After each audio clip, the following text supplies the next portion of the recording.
Taasisi yoyote ambayo inaendeshwa katika misingi ya rushwa, uchumi wa eneo hilo udhoofika na kusababisha umaskini.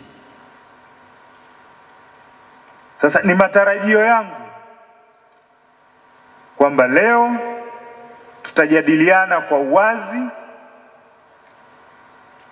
na kuwa na mikakati ya pamoja ya namna bora ya kuzuia vitendo vya rushwa kabla havijajitokeza. Lakini tunapopata mtoa huduma kwa misingi ya rushwa,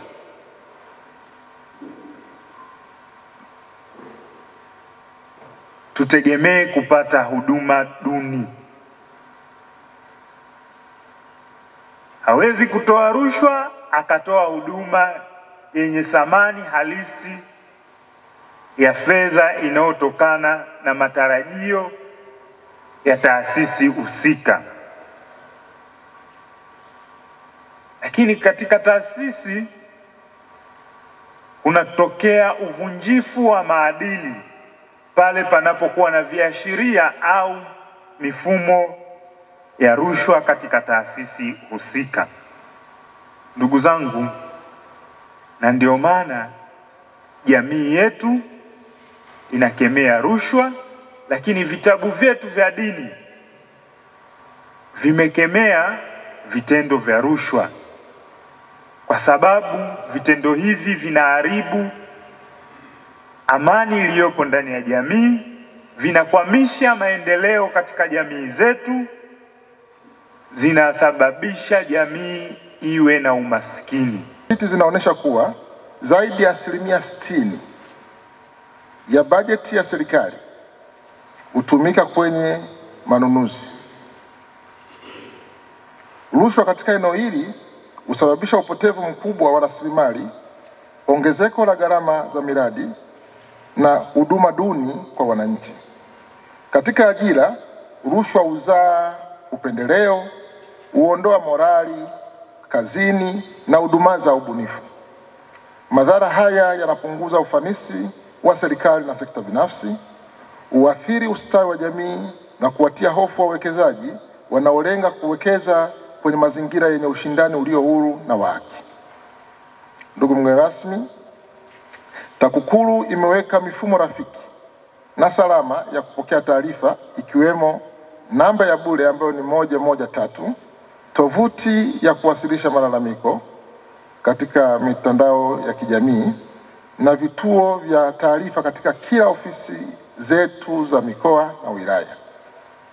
Sheria zetu zinawalinda watoa taarifa na mashahidi wetu, na tunawaalika kila mmoja wenu kushirikiana nasi kutoa taarifa za vitendo vya rushwa au viashiria vyake. Umoja wetu ni silaha madhubuti katika kulinda rasilimali za taifa na kukuza mazingira bora ya uwekezaji. Rushwa ni tatizo linalovuka mipaka ya taasisi, sekta na kada za kijamii. Inaathiri mapato ya serikali, inavuruga ushindani wa haki katika masoko na inapunguza imani ya wananchi kwa mfumo wa utawala. Hakuna chombo kimoja kinachoweza kushinda vita hii peke yake. Ushirikiano wenu kutoka katika mamlaka za serikali, sekta binafsi, sekta ya madini, taasisi binafsi, asasi za kiraia mpaka vyombo vya habari ndiyo silaha yetu ya pamoja. Namba 2, ni kwa nini ushiriki wetu ni muhimu? Weledi na uzoefu wetu katika eneo hili. Kila mdau anayo maarifa ya kipekee kuhusu mifumo ya ndani ya sekta yake. Iko wapi mianya ya rushwa, mbinu bora za uwazi na fursa za matumizi ya teknolojia. Lakini pia uchambuzi na uzoefu wenu utatusaidia kutengeneza hatua zitakazotekelezeka badala ya mikakati ya jumla isiyoakisi uhalisia wa kazi zenu. Lakini ni kwa nini ushiriki wetu ni muhimu? Tunahitaji uwekezaji endelevu. Mkoa wa Geita umebarikiwa rasilimali nyingi, hususan dhahabu ambazo ni nguzo muhimu ya uchumi wetu. Uwekezaji salama na wenye tija hujitokeza pale ambapo kuna uwazi, kuna uwajibikaji na uadilifu. Kuzuia rushwa si tu wajibu wa kimaadili, lakini pia ni kichocheo cha ushindani, ajira na mapato kwa wananchi wetu.